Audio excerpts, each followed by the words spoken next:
Hello students, welcome to my channel.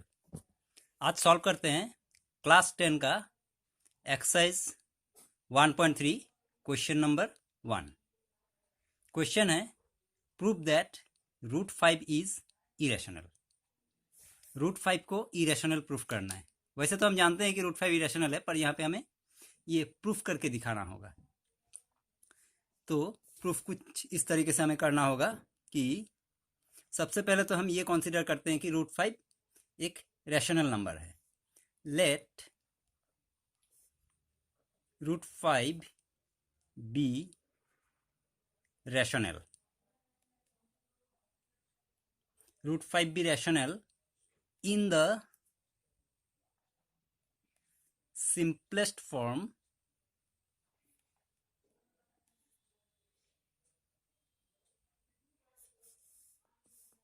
form p by q। ये simplest form p by q में है, ऐसा हम एक बार मान लेते हैं इसको। ठीक है,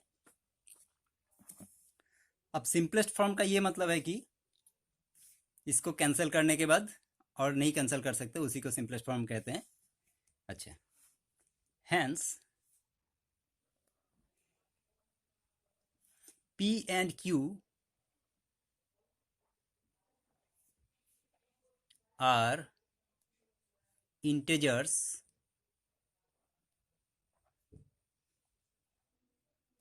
having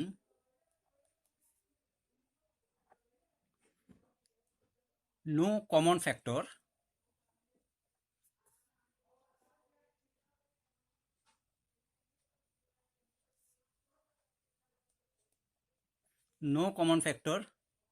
other than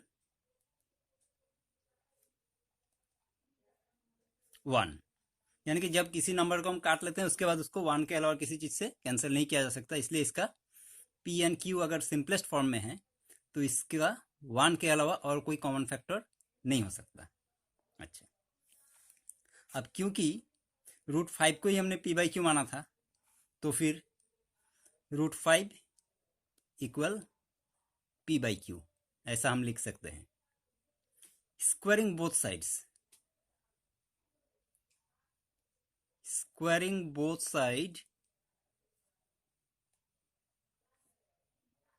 we get, अब दोनों साइड को अगर स्क्वायर कर दें यानी कि रूट 5 का भी square and P by Q का भी स्क्वायर, ऐसा करने से क्या होगा, रूट 5 का स्क्वायर हो जाएगा 5 and P square by Q square, ये मिलेगा हमें बोथ साइड स्क्वायर करने से। इसको अगर हम अभी क्रॉस मल्टीप्लाई करें तो क्या होगा, 5 से क्यू स्क्वायर को मल्टीप्लाई हो जाएगा तो 5 Q square equal P square. Since 5 Q square is divisible by 5। 5 Q square 5 से डिविजिबल, क्योंकि 5 क्यू स्क्वायर का 5 एक फैक्टर हो जाता है, तो इसलिए 5 से डिविजिबल होगा ही। और क्योंकि 5 Q square equal P square है, therefore P square is also divisible by 5। अगर 5 क्यू स्क्वायर 5 से डिविजिबल है तो पी स्क्वायर भी 5 से डिविजिबल होगा। अच्छा, तो फिर अगर पी स्क्वायर 5 से डिविजिबल है तो फिर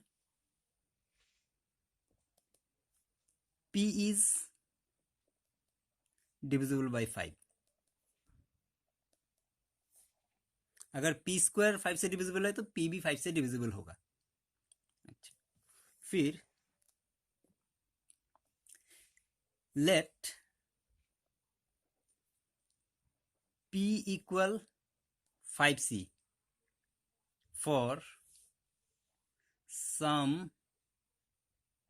इंटेजर c। इस बात का क्या मतलब है, इसका ये मतलब है कि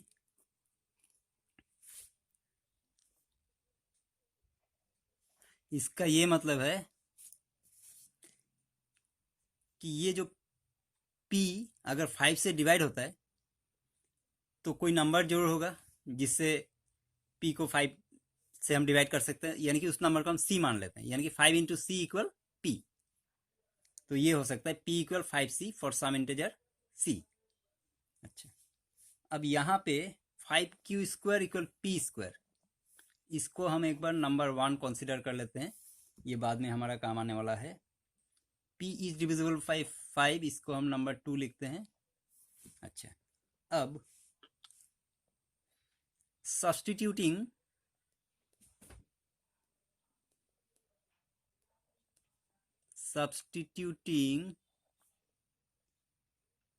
P इक्वल 5C इन 1।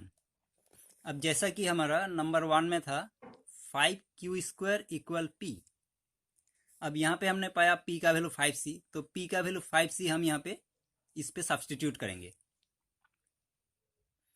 5Q स्क्वायर इक्वल P का वैल्यू 5C है तो 5C स्क्वायर, यानी कि ये हो जाएगा 5Q square equal 25C square, 5 का square 25C square. Dividing both side by 5 we have, अब इन दोनों को अगर हम 5 से डिवाइड करें तो क्या होगा, 5Q square by 5 and 25C square by 5। 5 से दोनों को कैंसिल करने से यानी कि Q square equal 5C square आ जाएगा। तो यहाँ पे भी फिर वैसे ही, अगर 5C स्क्वायर है यानी कि 5C square divisible by 5, since 5C square is divisible by 5, therefore Q square is also divisible by 5, or Q is divisible by 5। Q भी 5 से डिवाइड होने वाला है, इसको हम नंबर 3 कर देते हैं। ये नंबर 3 इक्वेशन, ये हो गया नंबर 3 इक्वेशन। तो अब नंबर 2 इक्वेशन में हमारा क्या था, नंबर 2 इक्वेशन था कि P इज डिविजिबल बाई 5, और यहाँ पे हम ये कह रहे हैं कि P is divisible by 5, Q is divisible by 5, यानी कि P और Q दोनों ही 5 से डिविजिबल है। From 2 and 3, from 2 and 3 we have 5 is a common factor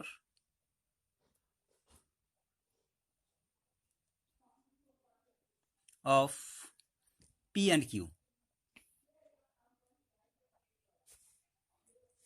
अब 2 और 3 में हम ये देख रहे हैं कि 5 P और Q का एक कॉमन फैक्टर निकल के आ रहा है, but it contradicts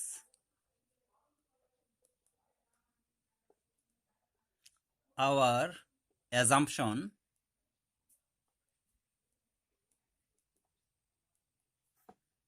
that P and Q have no common factor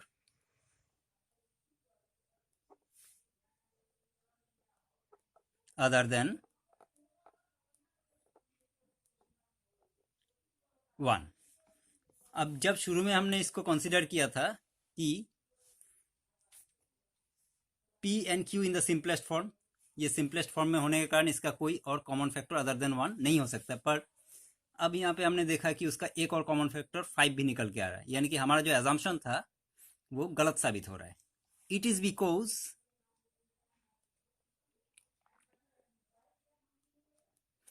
is because of our wrong assumption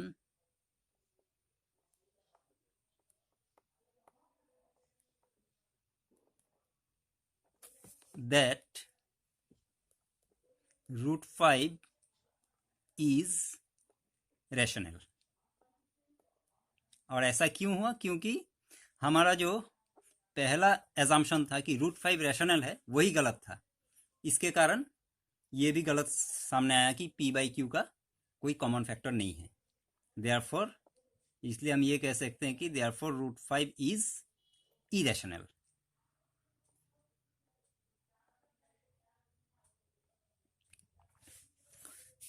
तो इसमें नॉर्मल डिवीजन सब्सट्रैक्शन वाली कोई बात नहीं है।